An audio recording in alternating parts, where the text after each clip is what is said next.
Bueno, vamos a ver de manera más detallada las microredes, pero las microredes eléctricas las vamos a ver dentro del concepto o el contexto de lo que es la generación distribuida, ¿no? Y vemos ahí algunas imágenes preliminares: turbinas eólicas, paneles solares fotovoltaicos, electrónica, baterías, transformadores, un poco de lo que se trata todo esto, ¿no? Eh, bueno, yo soy Franco Canciani, como ya se ha mencionado. Soy ingeniero mecánico de la Universidad Católica.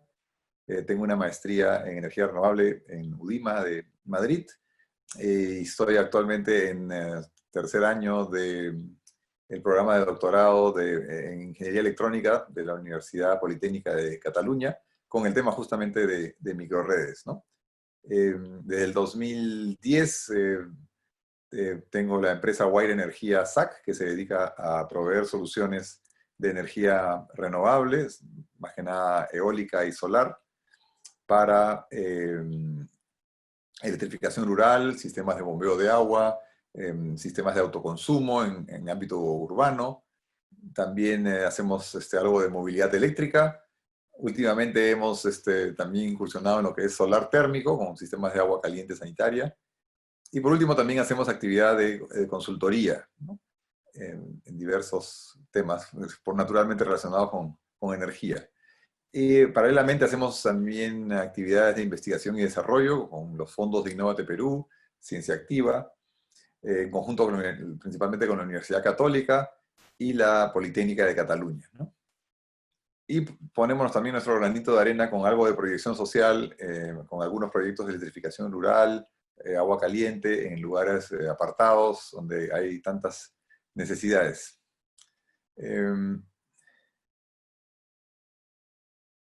Entonces, a ver si puedo correr. Bueno, estamos ya entrando más en el tema. Estamos asistiendo al cambio, tal vez nosotros un poco más lentos que los demás países, el cambio de los sistemas eléctricos, ¿no? De un paradigma tradicional que data pues prácticamente de la invención del sistema de electrificación, cuyo principal protagonista fue Nikola Tesla, junto con Westinghouse, que fueron los primeros que lograron llevar energía eléctrica desde las cataratas de Niágara a la ciudad de Buffalo, como a 32 kilómetros de distancia, con una línea de media tensión. Y a la medianoche de un día de 1896 se encendieron las luces y empezó a caminar el tranvía eléctrico con energía que venía desde las cascadas, ¿no? Cosa que era bastante novedoso. Eh, y esa forma de transmitir la energía y distribuirla se mantiene en nuestro país, por lo menos de manera prioritaria, ¿no? Es la manera que trabajamos. Generamos energía en las hidroeléctricas, en Mantaro, en Huinco, y la transmitimos. O generamos en el núcleo ahí de termoeléctricas de Chilca y la transmitimos. Entonces hay una lógica centralizada, unidireccional, donde está la generadora que luego transmite y se distribuye, y los clientes, los receptores de la energía eléctrica, no tienen mucho que hacer más que tratar de consumir poco, tratar de consumir racionalmente, manejarse con la hora punta, pagar el recibo, ¿no? Entonces es un sistema vertical y unidireccional. Algunos generan, las grandes corporaciones, otros transmiten, otros terceros distribuyen, y los consumidores consumen y pagan, ¿no?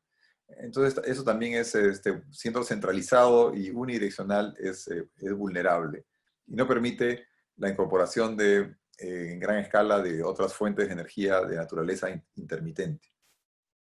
Estamos pasando pues ya en el siglo XXI a un sistema descentralizado, bidireccional, con mayor resiliencia, mayor inteligencia, que logra mejores perfiles económicos, y que a la vez, al integrar más fuentes de energía renovable, intermitente algunas de ellas, logra mayores indicadores de sostenibilidad, ¿no? Cosa que es muy importante. Y eso se está logrando gracias a la tecnología, a la evolución de la tecnología, ¿no? Aquí vemos un paralelo con estos scooters que, bueno, hasta hace poco hicieron mucha noticia, tuvieron un arranque un poco controversial con algunos accidentes por mal uso, pero no por la naturaleza de la tecnología, sino por el mal uso, ya la parte humana. Pero este concepto y esta tecnología es realmente la confluencia de muchas tecnologías, ¿no? Que dada una necesidad de transporte, se cristaliza y forma una nueva solución, ¿no? Aquí en este aparato, este scooter eléctrico, que es gestionado por internet y con geolocalización por GPS, y confluyen diferentes tecnologías que han hecho posible que esta tecnología camine, ¿no? Para empezar, la evolución de las baterías de litio, que le dan suficiente capacidad de almacenamiento eléctrico para que este scooter pueda viajar unos 30, 40 kilómetros, ¿no? La electrónica de potencia, los transistores, los IGBTs y todo lo que se ha desarrollado muchísimo, ha permitido también que sean muy compactos, confiables y eficientes. De hecho, la presencia de Internet es fundamental para este sistema. El smartphone para poder cargar la aplicación y activar el scooter, el GPS para que sepan dónde está el scooter y no se lo lleven a su casa, y por supuesto la informática, el software que sostiene, soporta todo todo ese sistema tan complejo, ¿no? En ese mismo sentido, también lo que estaba apareciendo en el horizonte, que es la red inteligente o smart grid, es el resultado, pues, de también la electrónica de potencia, pero ya a escala, pues, red, grandes dispositivos de electrónica de potencia que hacen las maravillas con la electricidad, ¿no? Las telecomunicaciones que permiten saber qué está pasando en todo el dominio del sistema eléctrico, el desarrollo de la energía renovable, que cada vez es más competitiva, en particular la solar, que ha bajado muchísimo sus costos por los propios módulos fotovoltaicos que siguen bajando de precio, también la electrónica de potencia que se ha vuelto más eficiente y más económica, y otros aspectos también de tecnología de renovables. Las eólicas en pequeña escala no han mejorado mucho en costos, pero sí las grandes operaciones de los parques eólicos a través de turbinas cada vez más grandes logran economías de escala que hacen que los costos de la energía generada mejoren aún más, ¿no? También entran en escena lo que se puede llamar las megabaterías, gigantescos arreglos de baterías de litio en contenedores transportables que ya almacenan megavatios hora, ¿no? Y pueden ya tener un papel en la red eléctrica, ¿no? Ahí también las baterías de litio, de ion litio, han ido bajando de costo y están cada vez más competitivas. Obviamente la informática es fundamental para el manejo inteligente de una red eléctrica, y también no hay que olvidarse de la cada vez mayor presencia de los vehículos eléctricos, que finalmente los podemos ver como baterías con ruedas, y también tienen un papel importante en lo que es el balanceo de las cargas eléctricas, especialmente en la hora punta, donde podemos usar nuestro vehículo eléctrico con el remanente de energía que le queda en la batería para desconectar nuestra operación de la red durante la hora punta, ¿no? Entonces hay las aplicaciones ya también vehículo a red. Entonces están sucediendo muchas cosas y son buenas noticias. Hay mucha gente trabajando para que eso suceda, y esas son las bondades del libre mercado y la competitividad que hacen que estas soluciones florezcan y finalmente sea para el bien común, ¿no? Entonces, el gran actor de la futura Smart Grid es la generación distribuida. Contra la generación centralizada aparece, o como complemento, no contra, sino complementándose con la generación descentralizada, porque no se pretende que desaparezcan las grandes centrales hidráulicas ni térmicas. Las térmicas sí deberían ir cediendo el paso para operaciones sostenibles, pero la generación distribuida complementa con la generación central, aportando energía en el lugar de consumo. ¿no? No hay que transmitir la energía a miles de kilómetros, sino que la energía se genera muy cerca de donde se consume. Entonces, la generación distribuida tiene dos principales factores, que es el autoconsumo eléctrico, que es esta actividad en la que, principalmente con paneles solares, más difícil con turbinas eólicas, también se puede, pero es más difícil, con los módulos solares fotovoltaicos en el techo de las viviendas o comercios o industrias, se pueda complementar lo que se consume de la red eléctrica y reducir lo que tomamos de ella y por lo tanto tener un ahorro en la factura eléctrica a fin de mes, ¿no? Y en otros lugares, en el Perú todavía no se puede inclusive venderle energía a la red eléctrica, ¿no? Todavía vamos a reforzar eso, todo no se puede en nuestro país porque no hay un reglamento que termine digamos, de la legislación pendiente para que se pueda ya hacer contratos con la empresa eléctrica y regresarle parte de la energía que consumimos y hacer un balance, ¿no? Lo que se llama net metering. Pero que no exista esa reglamentación no impide que podamos nosotros, desde el medidor para adentro, para nuestros dominios, lograr ahorros del consumo de la red aportando una generación propia, un autoconsumo, ¿no? Producimos energía en nuestros techos, esa energía se integra en nuestros circuitos y hace que tomemos menos de la red en la medida que haya más o menos sol. Entonces es algo bastante interesante que está creciendo, a pesar de que no existe esa facilidad, que daría un beneficio adicional, pero así todo con esa restricción de que no podemos venderle los excedentes a la red eléctrica, siempre hay un retorno económico y es una tecnología, y es digamos, una actividad viable, ¿no? El otro actor importantísimo en lo que es la generación distribuida son las microredes eléctricas. Ya la microred eléctrica es bastante más compleja que un sistema de autoconsumo eléctrico. La microred eléctrica incorpora diversos recursos de energía, no necesariamente renovables, puede ser una microred de una turbina a gas mezclada con una hidroeléctrica, son mezclas de recursos energéticos que tienen un dominio claro y limitado, ¿no?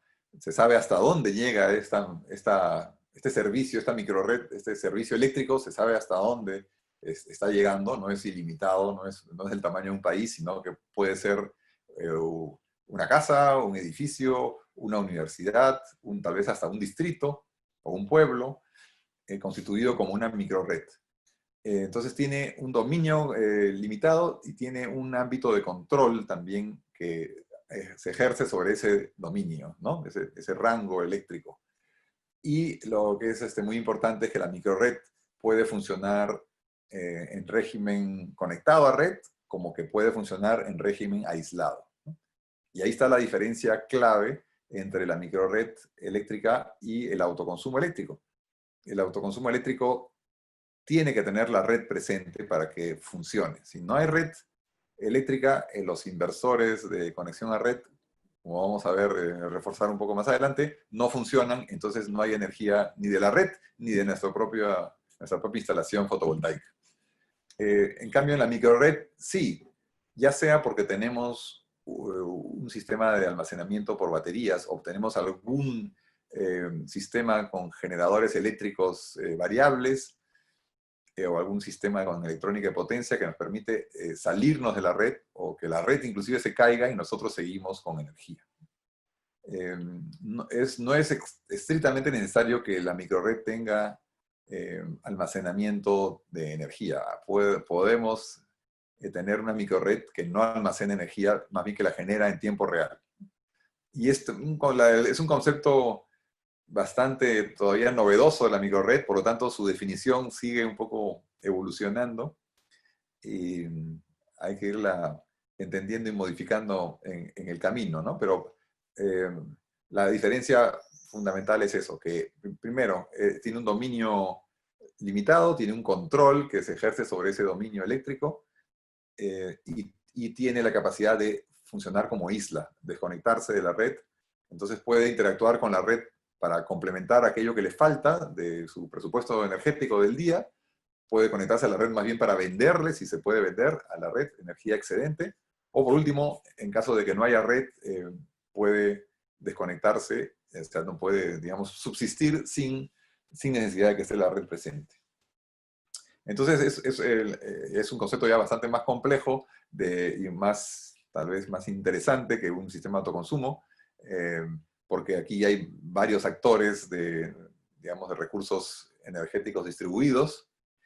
Puede entrar también a tallar la movilidad eléctrica, podemos tener el sistema de almacenaje, podemos negociar con la red, digamos, almacenar energía cuando está barata, digamos, cuando nos sobra, y venderse a la red en hora punta.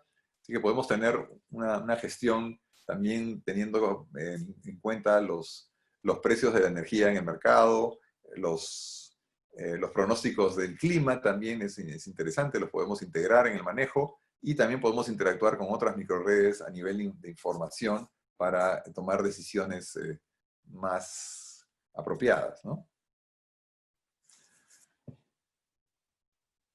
Entonces, pues, aquí vamos a ver una primera instalación de autoconsumo. Esta es una bonita casa en Paracas.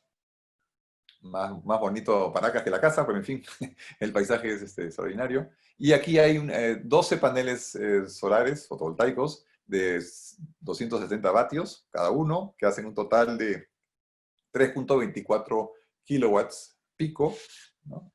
Está instalado desde el año 2017, funcionando desde entonces, y este es un sistema típico de autoconsumo que tiene su inversor de conexión a red y un dispositivo de antirreflujo para evitar de que la energía eléctrica se vaya contra el tráfico, digamos, hacia la red, ¿no? ¿Cómo funciona ese sistema? Bueno, en principio es bastante sencillo, no tecnológicamente sencillo, pero como concepto es sencillo. Si nos fijamos solamente en la parte de abajo, en lo horizontal, y no miramos lo de arriba por ahora, veremos que es un sistema de suministro eléctrico totalmente convencional. Tenemos la red eléctrica, puede ser monofásica, trifásica, 220 voltios, 60 Hz. Eso pasa por un medidor de kilovatios hora, que es lo que nos cobra la empresa distribuidora, y de ahí, después del medidor, va a la llave general de nuestro tablero general, y de ahí se distribuye con llaves diversas a todos los circuitos de la operación, ya sea una casa, una empresa, un comercio, ¿no? Entonces, eso es lo más normal. Ahora, incorporamos los componentes fotovoltaicos, ¿y qué tenemos? Tenemos un arreglo de paneles solares, de módulos solares fotovoltaicos, de diferente combinación, de series de paralelos para lograr los voltajes y corrientes que se requieren, que se conecta digamos, una línea de corriente continua a través de una llave interruptora a un inversor de conexión a red. El inversor de conexión a red lo que hace es convertir la corriente eléctrica continua en corriente eléctrica alterna, ¿no? Tiene un oscilador en el interior que genera pulsos oscilantes, positivo o negativo, digamos, y por eso se llama inversor, y tiene una tarjeta muy sofisticada de control que permite cambiar los anchos de pulso, sean positivos o negativos, en diferentes magnitudes, para hacer el dibujo de la onda, de la corriente alterna, una onda sinusoidal, ¿no? De características compatibles con la red. Esa corriente alterna ahora sale y se conecta en un nodo que está entre justo el medidor y el tablero general, un punto de confluencia. Entonces, este inversor, a diferencia de otros que pueden operar con baterías y pueden generar 220 voltios y 60 Hz libremente, en una situación de red autónoma, este inversor no, este es un inversor que genera su onda mirando a la red. La red es la que manda la forma de la onda, digamos, bueno, es sinusoidal, pero la que se llama la fase, el voltaje, la frecuencia, eso ya está establecido por la presencia de la red eléctrica. Entonces, este inversor usa el insumo de la corriente directa que viene de los paneles solares para generar una onda sinusoidal que sea copia de la que está pasando proveniendo de la red, ¿no? Entonces se suma y se monta sobre esa red y aporta energía eléctrica en forma de corriente alterna a lo que es el consumo de la casa. Entonces, es una confluencia simple, una suma de corrientes. Si no hubiera esto y yo estoy consumiendo 10 kilowatts de la red, está bien, consumo 10 kilowatts, pero si sale el sol y se activa este sistema y produce 3 kilowatts, bueno, tendré 3 kilowatts que vienen por aquí y ya no tomaré 10 de aquí, sino 7, y juntos hacen los 10 que necesito para abastecer mi consumo. Entonces, es una suma de corrientes que se generan en este punto de confluencia, y eso es lo que nos produce el ahorro, ¿no?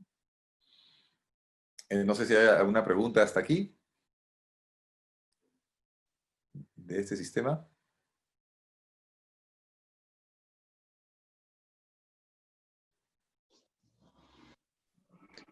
Sí, yo tengo una pregunta. Con respecto al dispositivo de restricción de inyección a red, Sí. exactamente cómo es su funcionamiento, cómo es que hace para hacer la evaluación. Ok, está bien.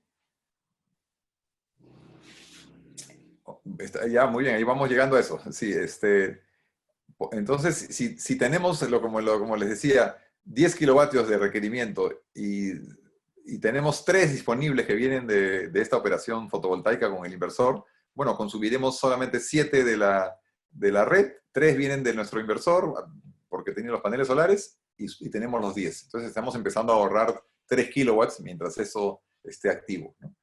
Pero, ¿qué pasa? Todo bien hasta ahí, pero ¿qué pasa si tenemos un excelente sol y podemos generar, por ejemplo, 5 kilovatios de potencia eléctrica, pero la casa está consumiendo 2, porque, bueno, no hay nadie en la casa, se fueron de paseo? Entonces, estos 5 kilovatios van a dividirse. 2 se van para la casa y 3 se van de regreso a la contra del medidor y a meterse a la red eléctrica, ¿no?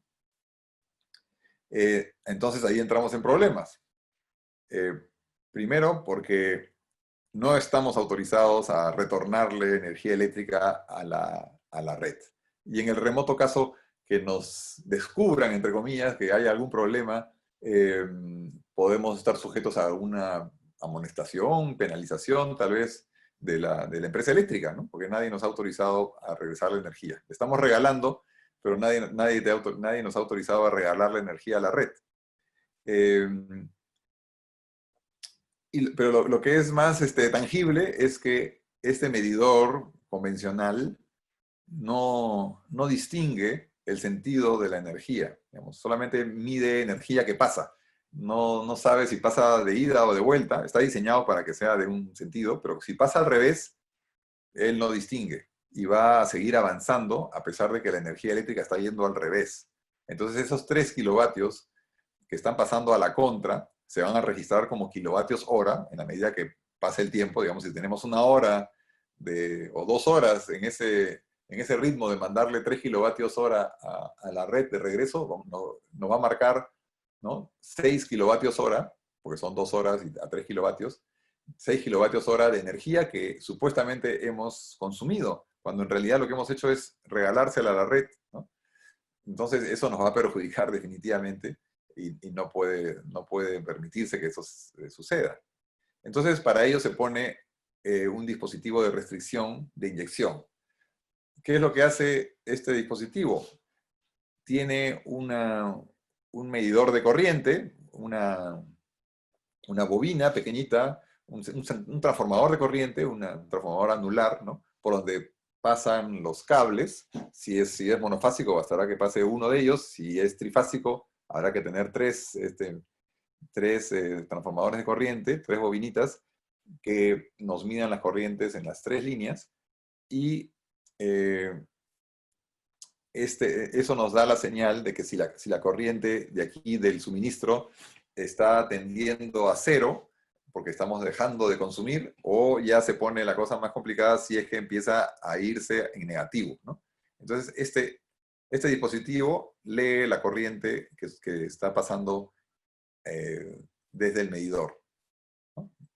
Y en caso de que ya tienda a cero y empiece a ponerse negativa la corriente, le dice, entre comillas, le informa vía un cable de comunicaciones al control del inversor de que no aumente su potencia, que no siga aumentando. Por más sol que haya, por más que tenga 5 kilovatios de capacidad para inyectar, para aportar al sistema, no genere más de 2, porque si genera más de 2 empieza a ponerse negativa la corriente, entonces tenemos el problema.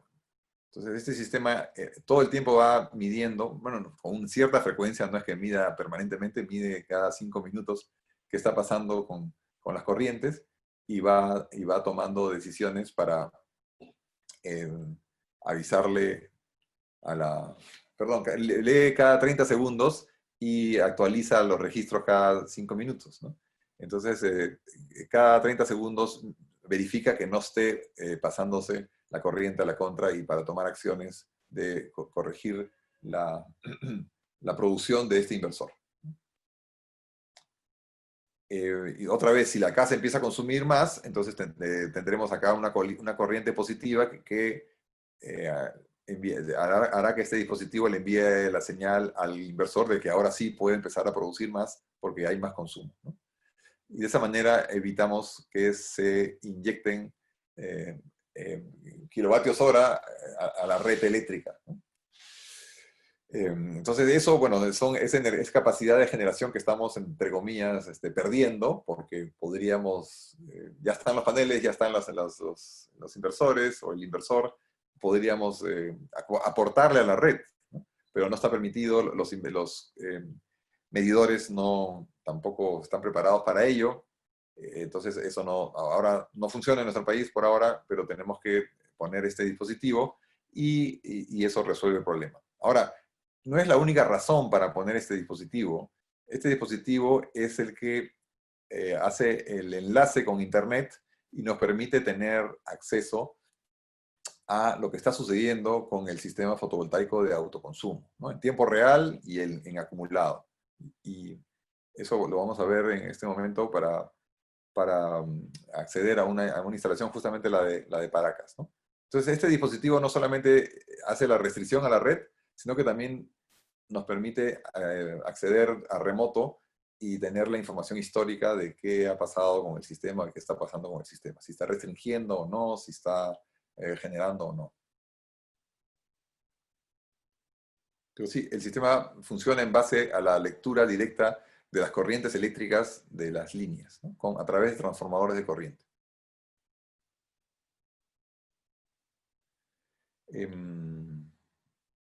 Okay. Entonces, aquí vemos, bueno, el típico gráfico que vamos a ver ahora en tiempo real, ¿no? Lo rojo es el perfil de consumo en este caso, de esta casa, ¿no? Tiene un perfil muy complejo, con algunas como dientes de sierra, que está alrededor de 2 a 5 kilowatts. Y lo que vemos en verde es el aporte fotovoltaico a través del inversor de conexión a red, ¿no? Entonces aquí vemos que empieza alrededor de las 7 de la mañana su actividad, y va subiendo la producción en la medida que sale más sol, y al final ya no al final, sino hacia el mediodía ya equipara al consumo y empieza a activarse el sistema de restricción. Por lo tanto, vemos cómo la producción sigue al consumo de la casa. Aquí nuevamente la casa excede la producción solar, y aquí otra vez hay mucha restricción. Todo el tiempo el sistema fotovoltaico está siguiendo al consumo de la casa. Acá hay un pequeño pico. O sea que en todo este momento, aquí en todo este rango o lapso, desde la 1:30 de la tarde hasta las prácticamente las 5, salvo este pequeño pico, la casa no ha estado tomando energía de la red. La red ha estado como bloqueada por la presencia del sistema fotovoltaico y el inversor, ¿no? Entonces, si uno mirase el medidor en ese momento, estaría congelado por largas horas, ¿no? Desde la 1:30 hasta las 5. ¿No? Son 3 horas y media en la que no hemos consumido, salvo un pequeño episodio de exceso de consumo. Entonces, eso es lo que aporta el ahorro, y eso tiene, pues, se refleja en nuestra factura eléctrica. Aquí vemos, en ese día, el sistema fotovoltaico aportó 14.5 kilovatios hora de ahorro, ¿no? De no consumo. Si no hubiera habido el sistema fotovoltaico, hubiéramos consumido 14.5 kilovatios hora más, ¿no? Porque estaría todo esto verde de ahorro, no existiría. Y así va guardando el histórico. Como vamos a ver, si salgo de aquí de la pantalla y comparto, ¿dónde está?